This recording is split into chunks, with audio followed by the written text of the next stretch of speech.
Okay, welcome. Kitzur Shulchan Aruch, the abridged code of Jewish law.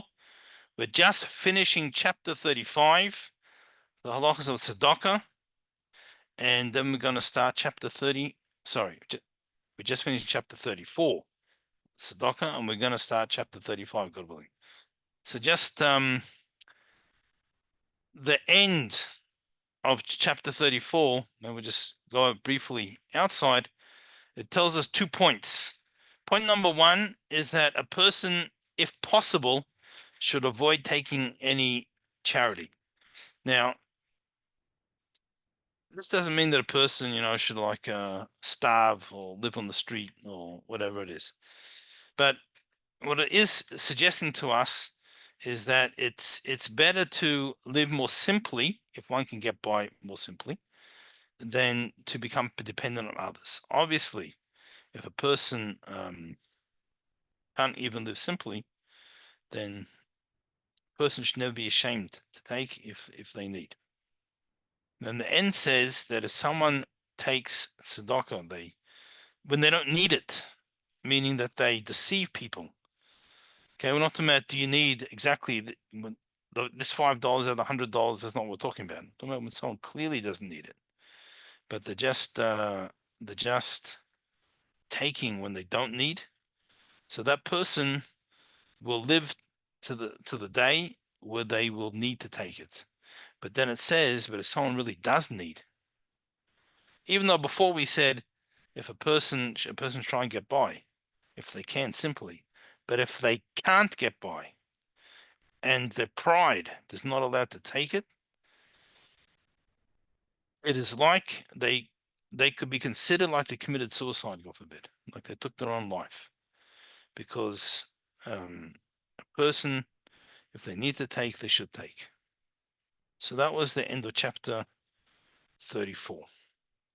Let's go to chapter 35, Siman Lamed Hey. Rabbi. Yeah. We get Chayenu. So when they're doing they have the Tanya, daily Tanya, and at the end of each day they have a takeaway. So I saved this one week. This is the takeaway for Thursday, the second day of Elul, September 5th. He says, notice the parallel. You give charity from what is yours to someone else who has nothing of his own, and God blesses you with infinity, which is his, that you do not have on your own.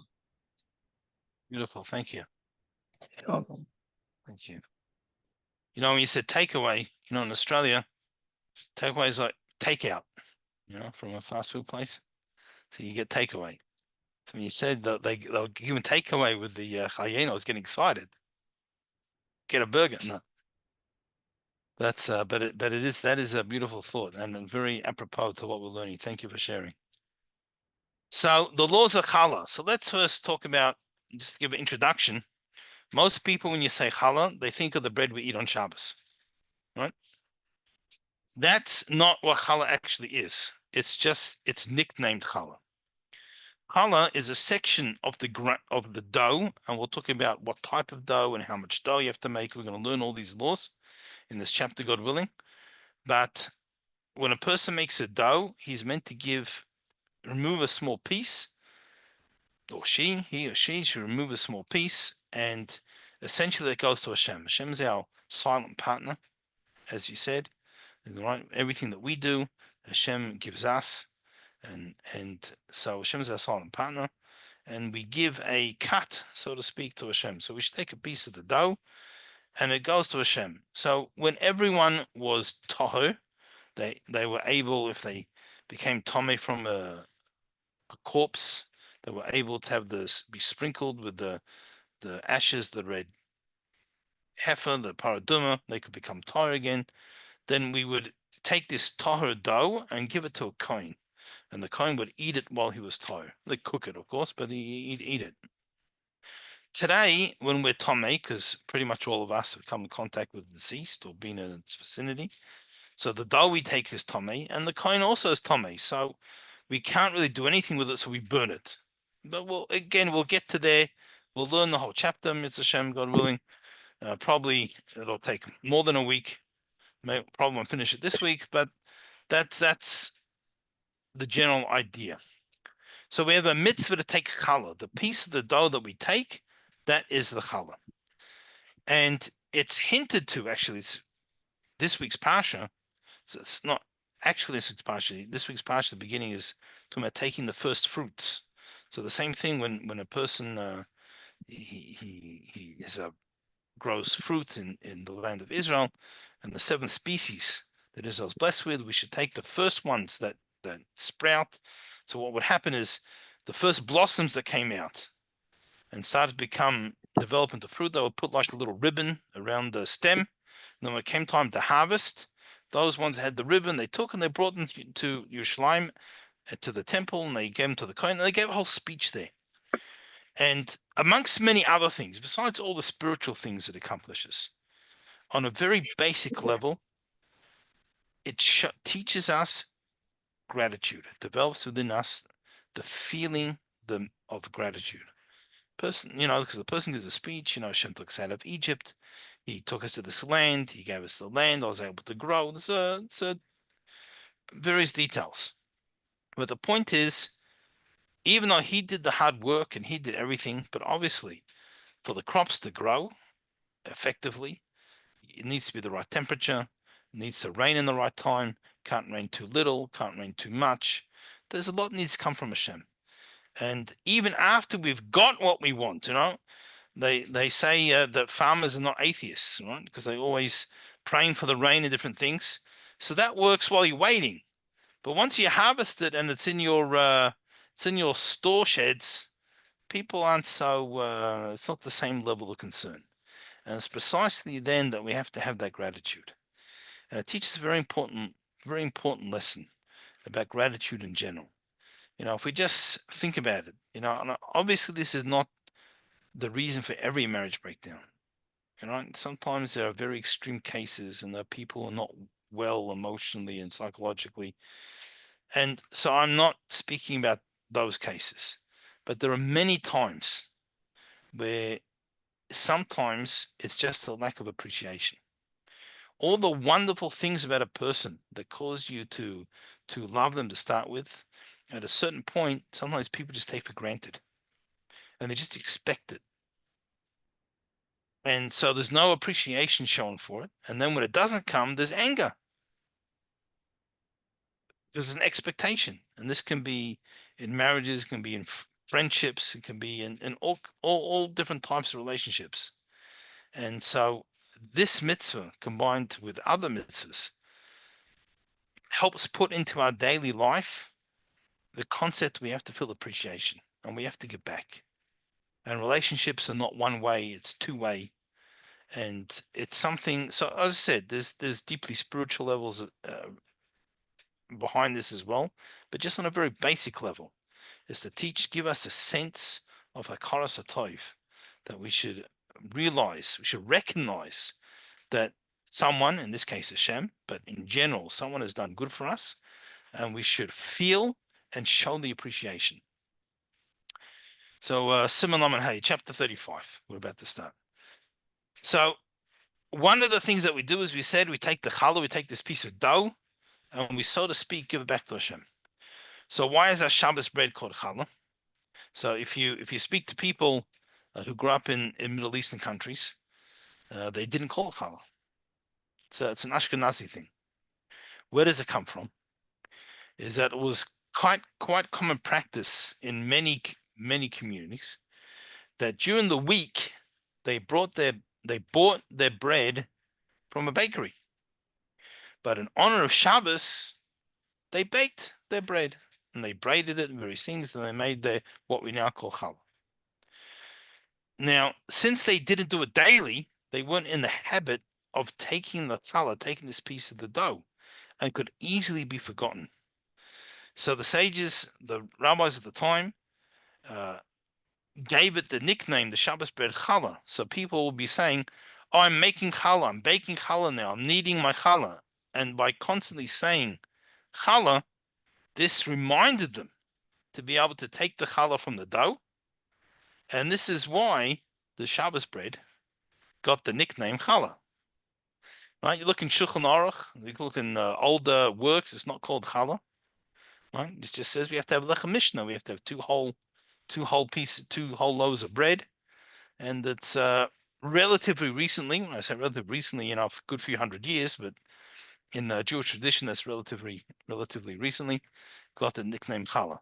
So here, though, in chapter 35, when we talk about challah, we mean the mitzvah of taking challah, taking the piece of dough, a small piece of our dough. And again, we'll talk about what type of dough, how much dough, and how much we have to take. We'll learn all about this in the chapter.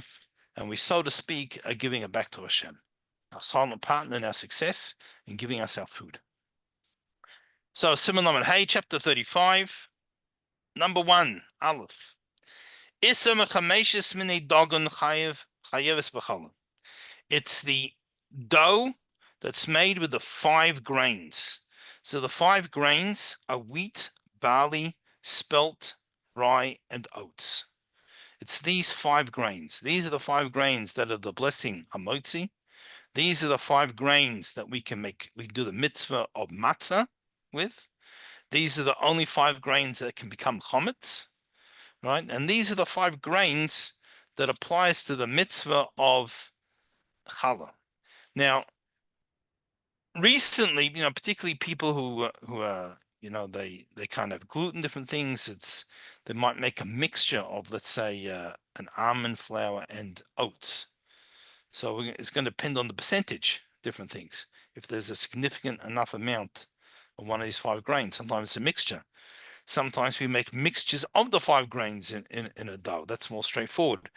But before we get into the details, just in general. So if a person makes bread out of rice, out of rice flour that used to be very common in Romania. The Jews before the war was really because of the economic situation. They couldn't afford wheat. They used to joke that in Romania, if you ask a child the blessing on bread, he would ask you, a Shabbos or a weekday? Right? Because on Shabbos they made the effort to use wheat or one of the grains and to have a bread that was hamotzi. But during the week they couldn't afford it, and they used to have bread made from a rice flour, and it was shehakol. It wasn't hamotzi. So you can make. I mean, I don't know if it's real bread, but it looks like bread. You can make it a potato starch. You see all these Pesach times, they sell these Pesach bagels and Pesach pizzas and ice cream cones and everything that you can imagine. It's made out of potato starch. But so that's not real bread. So with these 5 grains, again, wheat, barley, spelt, rye, and oats, these are the 5 grains that makes hamotzi. Or can you make cakes and different things? Under certain circumstances, you might have to take challah from cake. Depends on the consistency of the dough. And again, we'll get there when we get to that chapter. I'm just flagging it.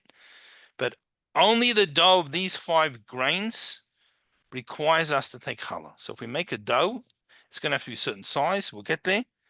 So, but this size, this dough is what we have to take challah from, this piece.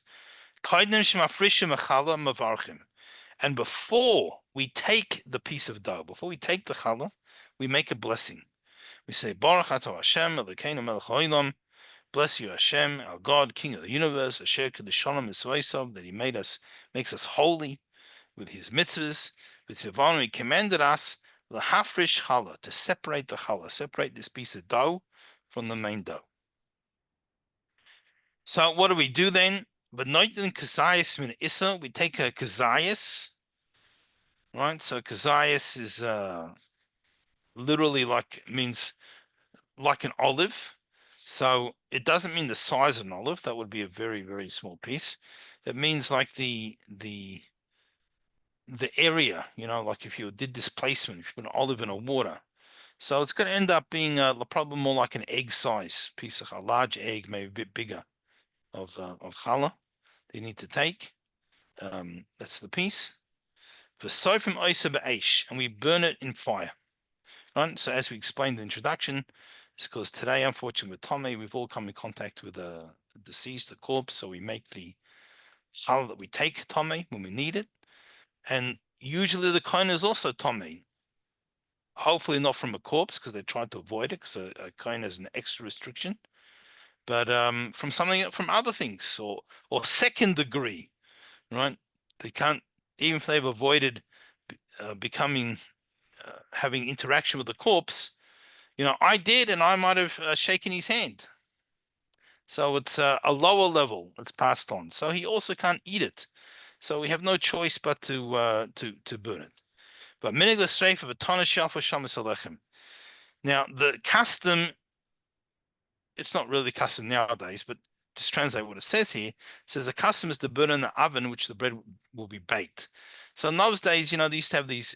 Everyone baked bread in a wood burning oven. Often it was communal. The little shtetl had an oven they used to use, and so you just threw into the flames and went fine. Today in our ovens, if you're gonna burn a piece of bread to smithereens, your whole house is going to be full of smoke, and the fire brigade's going to come. It's not going to be a pretty picture. So what most people do today, and you don't have to do this, I'm just saying what many people do today, is they put it in the freezer. And it comes Erev Pesach when they go and burn the chametz. So either they burn it themselves or they take somewhere that the community has somewhere where they communally burn the chametz, and people bring along their or the year's worth of challah, and they throw it in. Now, if you're going to do that, you really got to remember, because you don't want to have chametz over Pesach, and B, particularly if you are burning it yourself, you want to defrost it, take it out the night for the defrost. Because if you start making your fire half an hour before the time is up to get rid of your chametz, and it's frozen rock solid, when the time that you can't own chametz anymore comes, it's not going to be burnt. You actually have just starting to cook a lovely, nice bread roll out of the challah. So if you really want to burn it, so if you take it to the big ones, the community is usually a very large fire. You can throw it in and it burns quickly. If you're doing yourself in a little barbecue or a small fire in the backyard, you really want to make sure you defrost it the night before. But that's generally what we do today. There are some communities that have each week a place you drop off your challah, or someone collects it, or someone collects whatever for a small fee. The community one of the places I used to daven in when I lived in Melbourne and Australia, they used to have funnily enough, in at the mikveh, right? A lot of men have a custom to go to the mikveh for Shabbos, and in the mikveh there was a box, and you dropped your challah in on your way, and someone collected it about half an hour for Shabbos, what it was, and burnt it. And so some communities do that, but I think what most people do today, as I said, they put it in the freezer and they burn it for Pesach or whenever else they make a nice barbecue or bonfire. Okay. So that is, some people would have fireplaces. It's another way, but whatever happens to be. But we do need to burn the challah today. So base number 2. How much dough, or what size, literally? How much dough do you have to make to become obligated in the mitzvah of challah? Okay, so the first thing is kol shnasim b'chameshes, whatever's made from chameshes revoim kemach, containing 5 quarters of flour, which is 43 1/5 eggs. Right? So one of the Talmudic measurements is eggs. Now, I'm sure most people don't, when they make their challah recipe, they don't have measuring cups that say eggs, and they measure out the eggs of flour, right? You take cups or whatever you do. So how much in our terms is 43 1/2 eggs? So most people say about 2.5 pounds of flour. That's how much you need to make a dough, which you would separate challah without making a bracha, and about 3 pounds 10 ounces.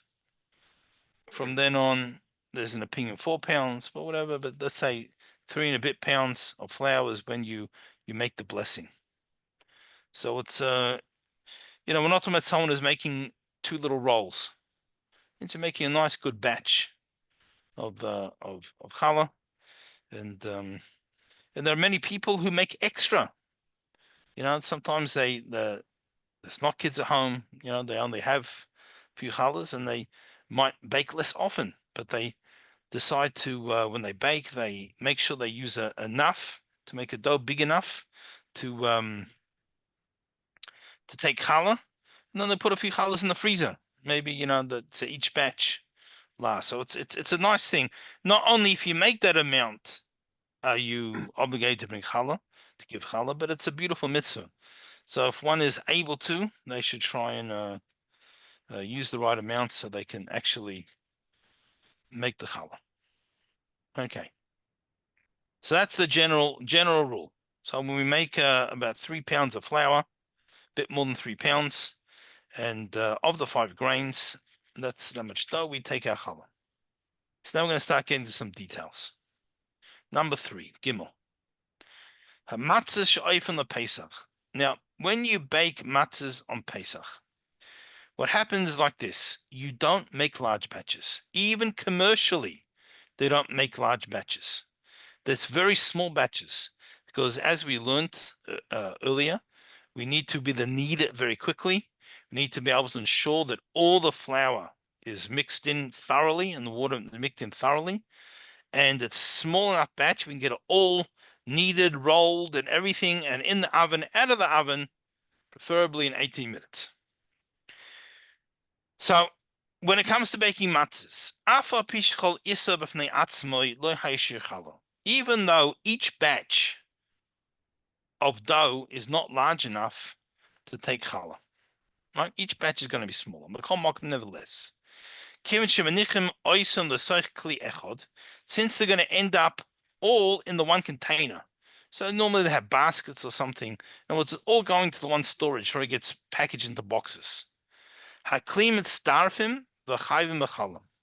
This vessel combines them, and they are now required to take challah.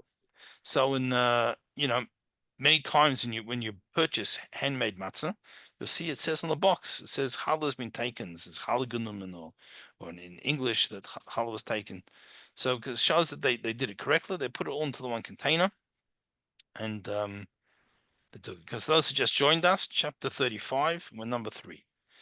So this actually is relevant to us today. Sometimes people, they make a dough or they make a batch that is large enough, but they don't have a mixing bowl large enough. So they might use 2 mixing bowls. So what you can do is you can put them next to each other, and you put like a towel or some type of cloth or covering over the top, and it combines them. And then you can make the bracha and take challah with the bracha. So all these matzahs that got put into the one container. So even though each batch was too small to take challah, but the container of the cooked matzahs, the finished matzahs, combines them, and we take challah. So till now we said you take a piece of the dough.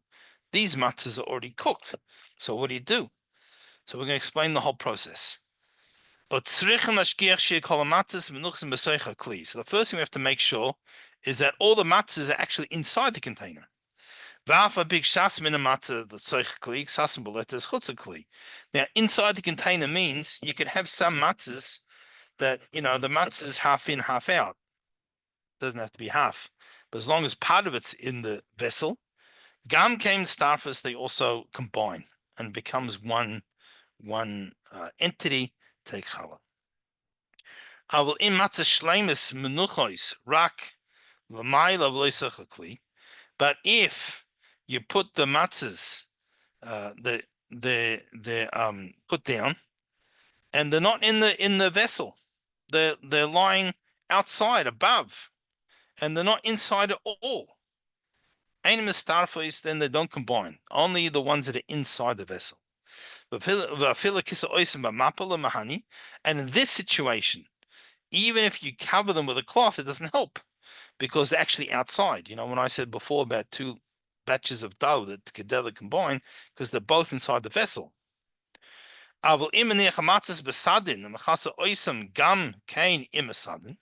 But if you put all the matzahs in the sheet and then you cover them with the same sheet, now the sheet is considered like a vessel, and they combine. Even if the middle ones are uncovered, so you got the sheet underneath, and the sheet folds over to the top, and the sides you can see all the middle ones. It's not a problem. You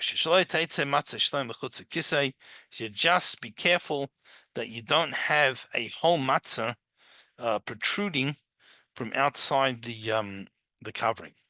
So in that case, a person would take a cooked matzah and they would designate that as challah, and then that matzah would be burned. So in a matzah bakery is pretty easy. You got this large fire, put it in, and a few seconds it's gone.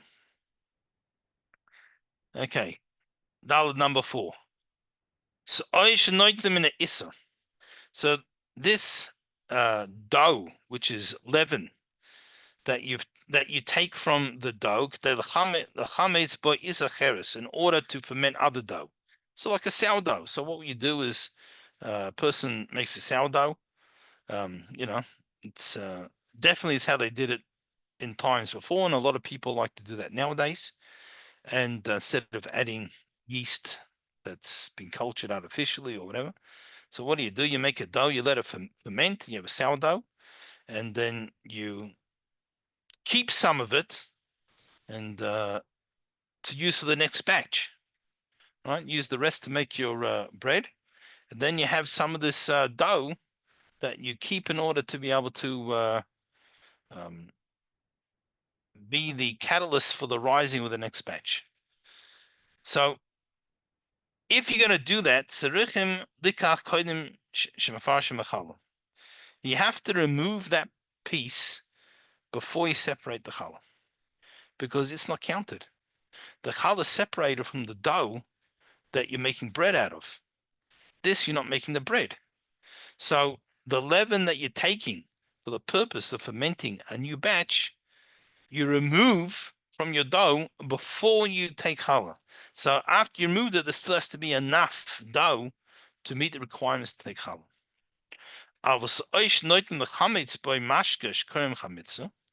But if you're going to take some to ferment liquid, right? Chametz is borscht, right? They're going to ferment liquid. I got to tell you, I never made borscht, so I don't know how you ferment it exactly. But if you're taking some for fermenting, then then you take it after you separate the challah, because it's still food purposes. Okay, you didn't make it into a loaf of bread, but you're making it into something else you're eating. So then you do separate it. Okay.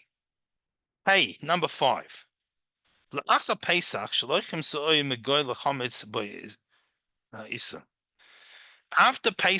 if someone buys leaven from a non-Jew to ferment their dough.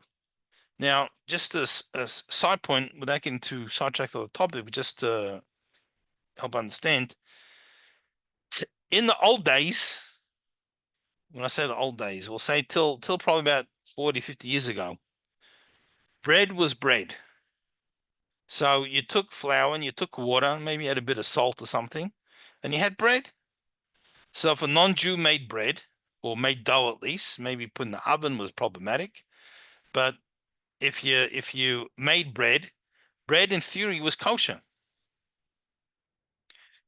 Today, pretty much all commercial bread, they use oils either in the bread itself or for greasing the trays that are blend of animal fats.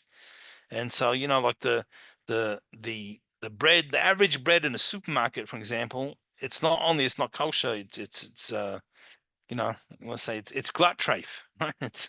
It's really got non-kosher animal fats and various things. So pretty much only bread that's specifically made to be kosher ends up being kosher. So you really can't get some dough from a non-Jew to ferment. It's practically today. So it doesn't really happen. But in concept, if someone after Pesach, they wanted to make bread, it's Pesach night, Yeah, sorry, the night after Pesach, not Pesach night. You want to make we don't want to make bread on Pesach night, right? But it's the night after Pesach. It just made Havdalah, and if you're going to start fermenting the dough on itself by itself, because we didn't have commercially powdered yeast or various things that's available nowadays, it's going to take a bunch of hours till it's ready. And some people after they've gone 8 days and not having the hummus there, they can't survive another few hours. And so they you want it straight away. So what do you do? What you want to do is you want to be careful that when you separate a piece of dough for challah, that it's a larger piece than the leaven brought from the non-Jew. You want to make sure that you've taken more than what got added in from elsewhere. Okay. Vov, number 6. A person now makes a dough, they want to cook it or fry it. So let's start frying. They're making donuts. So it's a similar dough to bread, but you're not baking it. You're frying it. And here when it says to cook it, it doesn't mean to, we use the words in English to bake, to cook something interchangeably. Lavashla here means to cook it in water, to boil it, essentially. So you can make a dough that's totally boiled. And even though many bagels are boiled, it's normally only a part of the process. The truth is most places don't do it anymore anyway, because it's too time consuming and time is money. But authentic bagels that are boiled, that's only a partial part of the cooking process. They're also put in the oven. So that's like regular bread. But if you had something that you boiled the whole way, I can't think of a dough that you boil the whole way. But frying, so I can't think of one offhand. I'm sure there are some. Maybe someone else can help out. But frying, donuts and all these various things. There's lots of things that we fry even today. So then, mafrishim mimena challah b'le bracha. You take challah, but you don't make a blessing. Now, there's another opinion that you don't take challah at all and stuff that you fry. Okay, and my life didn't overlap with Rabbi Shlomo Ganzfried, the author of this work. He lived quite a while ago, but I'm presuming from the fact that he rules that you take without a bracha is because since there are views that you don't take from fried things, and there is an opinion that you maybe should, so therefore he's saying to take without a bracha and you'd be on the safe side. I think the common practice today is not to take challah from things that are going to be fried totally. Now, if you're going to bake a little bit of it, right? So you're making the dough, 95% is going to become donuts, and you're also making a bread roll for lunch. A filodavamut, even if it's a minute amount, now you take challah with a bracha. Because you make a blessing when you take it, because now some is going to be baked and it's going to be made into regular bread. Okay, Zai, number 7. So till now we're talking about dough that you knead with water. If instead you knead the dough, you make it with eggs or you put in fruit juice. So yesh bar kamas fakis now comes into many questions of doubt into whether you take challah or not. So, and therefore he says, to avoid any doubt, you should mix in some water or cholov or milk or davash, devorim or bee honey, yain or wine or shemen zayis or olive oil. The azma frishim min challah b'bracha, because these things you make bread with these things, then you do take challah with a bracha. Now, when we make cakes today, first of all, many cakes there's another issue why potentially we don't take challah, and that's because it's a runny dough. It's a liquid dough. Many cakes are, it's not a consistency of bread. But today, when you make cake, I know maybe some people use olive oil, but it's usually different oil that people put in. They put in not olive oil into a cake, and there's no water. So the combination of it not being one of the bread making liquids, and the fact that it's a runny dough, it's not a bread consistency. I mean, there are some cakes, like a kokosh cake or something, you make has a bread like consistency. But many cakes, like a sponge cake or something, or a pancakes and everything, it's a runny dough. So, well, pancakes also fried. That's a separate issue. But a runny dough and fried for sure is not going to be challah. So that's why, generally speaking, we don't take challah on cake. Okay, ches, number 8. Mitzvah savrashas challah sheyeches the isha balas abayis. Now, the mitzvah separating challah is primarily, we'll say it's primarily responsibility of the woman of the house, right? Because we in general, a lot of these mitzvahs are really handed over to the lady of the house, kashrus, family purity, various things. A lot of these things, some of the most fundamental mitzvahs is the realm of our wives, or those are the ladies here, of themselves. So generally speaking, it's the lady of the house that makes the challah or the bread, whatever. So she takes challah. But if there's no woman in the house, she's not home, or there is no woman in the house, or it's a bakery and men work there, whatever it is. So now to mention not home. For sure, if there's no one there, and you're worried, but by the time she gets home, the dough will be ruined. It'll be sitting too long.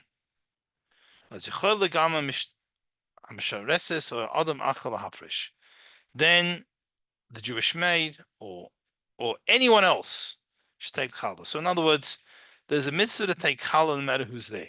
But we give this mitzvah to the women. It's their special, one of their privileges. And therefore, if you're making dough, you should wait till they come home. If it's going to get spoiled, maybe one of the other ladies in the house. Here we're talking about a Jewish maid, never mind a daughter or something. But if there's no one else, anyone should take the challah. It's a very important mitzvah to do. Okay, test number 9.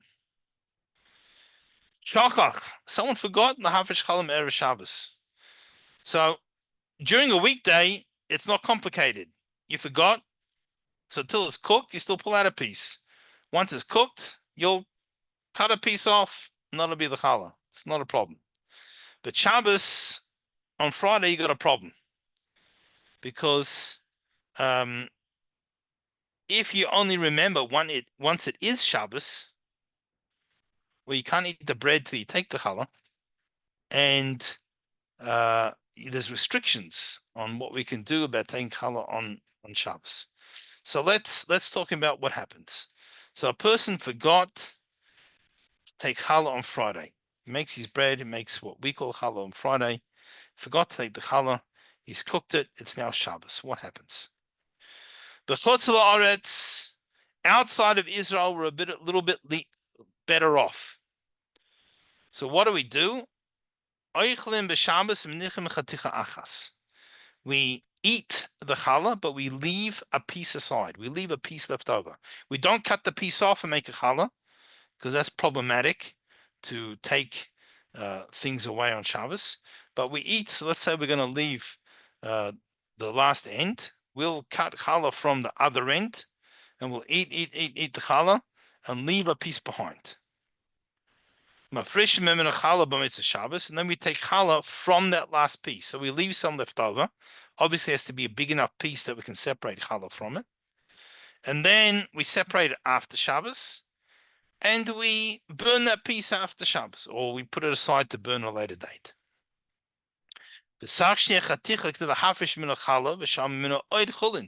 It has to be a big enough piece. We have to leave a big enough piece that we can separate challah and still have some left over. There has to still be some left.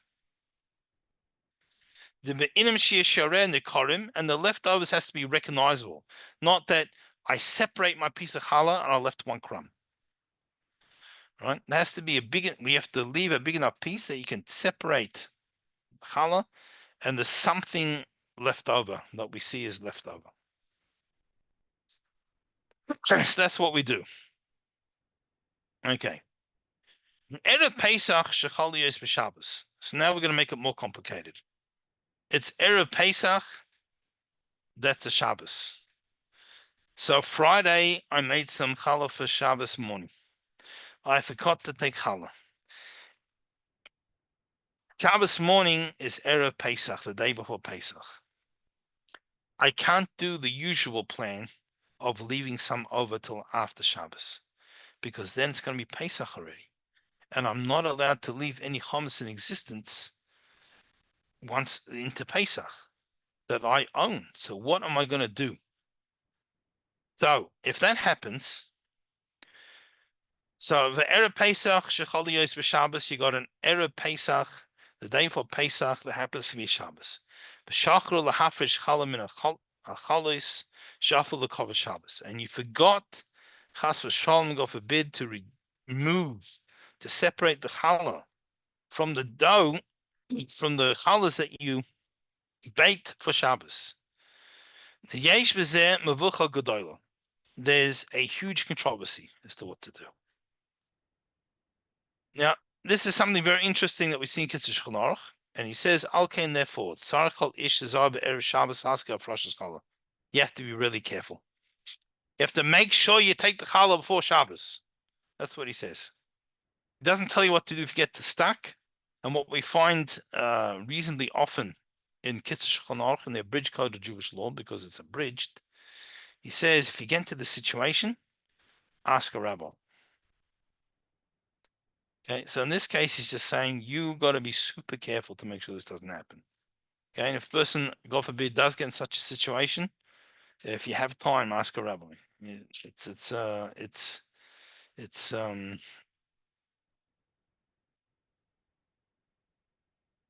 problematic because at the end of the day, everything's going to have to be destroyed for Shabbos before the time that chametz is not allowed.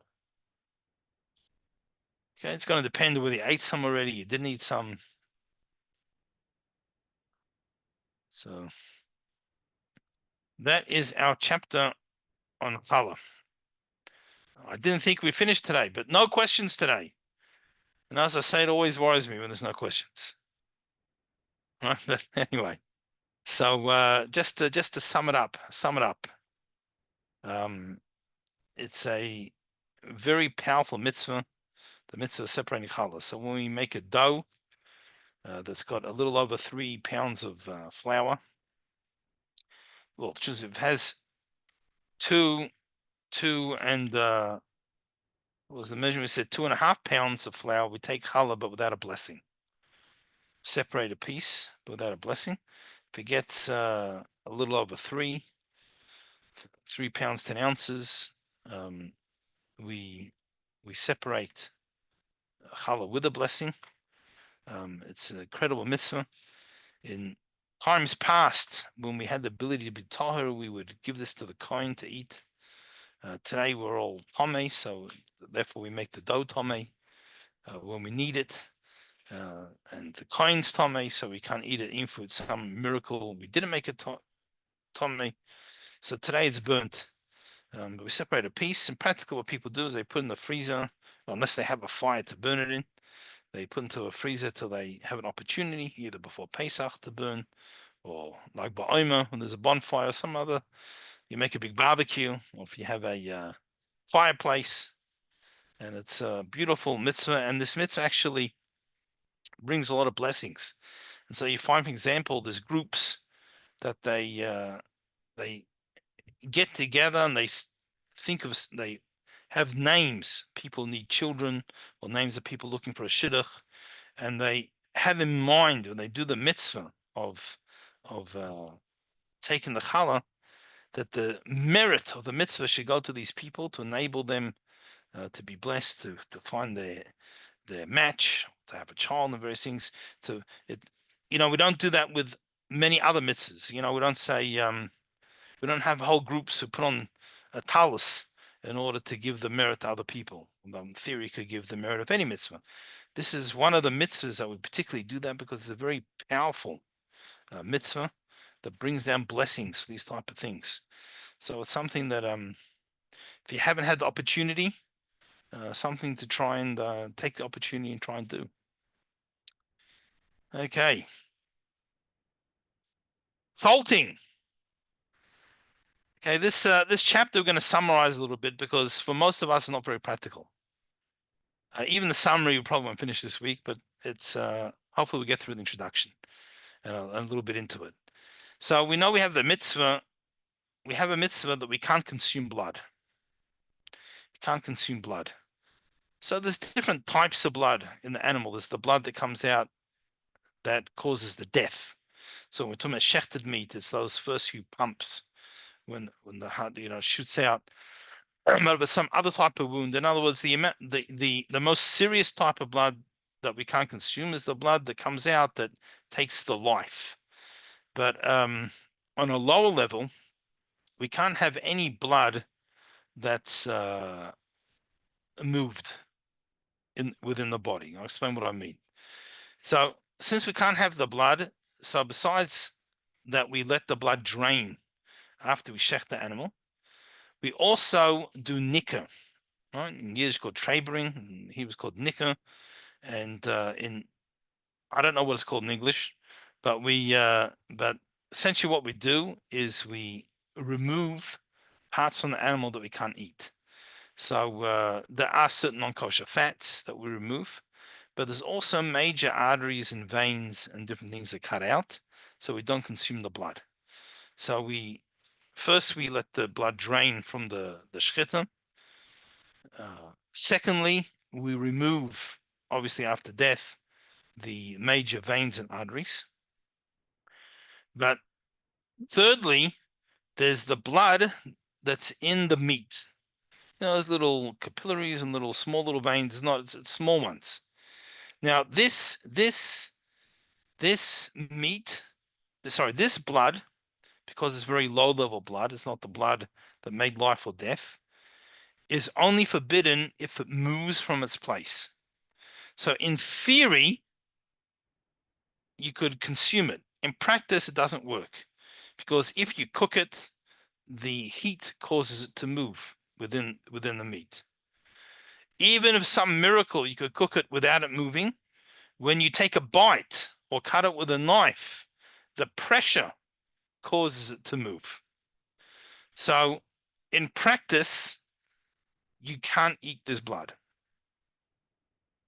So therefore, we have to remove it. How do we remove it? We remove it by salting. So the meat is salted, and the salt draws out the blood. As we're going to learn, you have to wash it first, make sure it's clean, and it can't be overly wet, otherwise it's going to ruin the salt. It's not going to have the effect. We'll get into the details.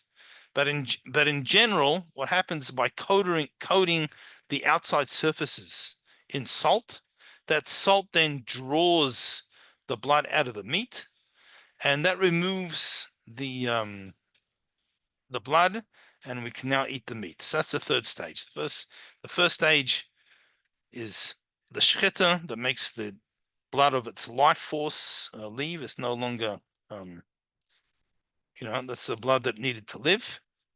Then we have the blood of, we let it drain a little bit. So I'm just going to plug in the computer. It's going to shut out. So one moment. And then the next stage is we remove the major, we cut out the larger veins and arteries. And then finally, we salt each piece of meat to draw out the blood that's in it. Now, certain parts of the animal, and we just use liver as the primary example, it's so so much blood in it and various things, salting isn't going to help So we're gonna roast it in a way that the blood drips out and doesn't pull. We could do that for any meat. Still need some light salting, and we'll get there. We'll go through. Okay, so chapter 36, Hilchas Melicha, the laws of salting the meat. Aleph number 1. Before you salt the meat, you have to wash each piece well with water. And then you let it soak. So first you rinse it well, and then you let it soak for about half an hour. And this is to make sure that there's no dirt or dried blood or something on the surface of the meat that's going to prevent the salt from drawing the meat out. The Sach Shemayim Yichasel Kol Basa, but Mokim Sheish Dam Ba'ayin Ala Basa. And you need that the meat should be submerged in the water, and where any blood is visible to the eye, you have to rub it or scrub it, whatever, before soaking it, and you remove it. Now that's not only meat, also fowl. You have to rub carefully clean carefully the place where it's shechted. Also in the inside where there's blood, visible blood. Now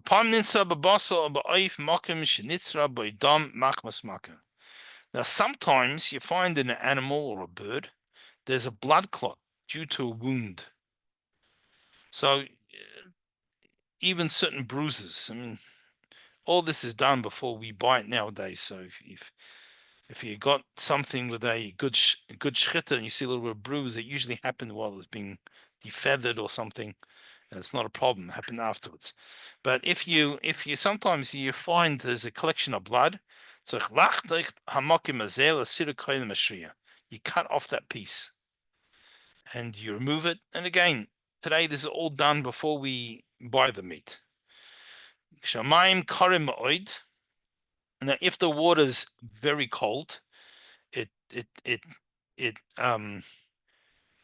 makes it harder for it. It stops the liquids leaving the meat. Makes it harder for the salt to work. So what do you have to do if you have cold water? It's winter. You put the water in a place where it's warm. To take the chill, take the bite out of the water before you soak the meat in it. Because if the water is too cold, it's going to make the meat will harden, and then the blood won't come out so well during the salting. Base number 2. Im shachlu, you forgot. And you ended up soaking the meat in the water for 24 hours.